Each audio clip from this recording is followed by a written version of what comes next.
বাংলাদেশের পণ্যের উপর যুক্তরাষ্ট্রের পাল্টা শুল্ক ঘোষণায় বড় ধরনের ঝুঁকিতে পড়তে পারে দেশের ৮ শতাধিক রপ্তানিকারক প্রতিষ্ঠান।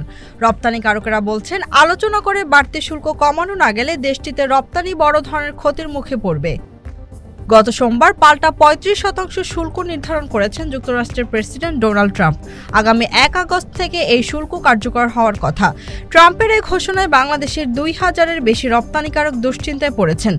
যুক্তরাষ্ট্রের যেসব প্রতিষ্ঠান পণ্য রপ্তানি করে তাদের অনেকে আবার অন্য দেশেও রপ্তানি করে। কেউ কেউ শুধু যুক্তরাষ্ট্রেই তাদের সব পণ্য রপ্তানি করছে। জাতীয় রাজস্ব বোর্ডের তথ্য বিশ্লেষণে দেখা গেছে ২০২৪-২৫ অর্থ বছরে প্রতিষ্ঠান ভেদে ১ থেকে ১০০% পর্যন্ত পণ্য যুক্তরাষ্ট্রে রপ্তানি করেছে ২,৩৭৭ প্রতিষ্ঠান। এর মধ্যে ৮০১টি প্রতিষ্ঠানের মোট রপ্তানির ৫০%-এর বেশি রপ্তানি করেছে যুক্তরাষ্ট্রে। রপ্তানিকারকেরা বলছেন, যুক্তরাষ্ট্রের উপর বেশি নির্ভরশীলতার কারণে এই প্রতিষ্ঠানগুলো বেশি ঝুঁকিতে রয়েছে।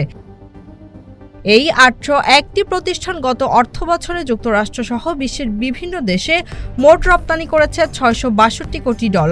এর মধ্যে শুধু যুক্তরাষ্ট্রে রপ্তানি করেছে $৫০৫ কোটি, যা যুক্তরাষ্ট্রে বাংলাদেশের মোট রপ্তানির ৫৮%।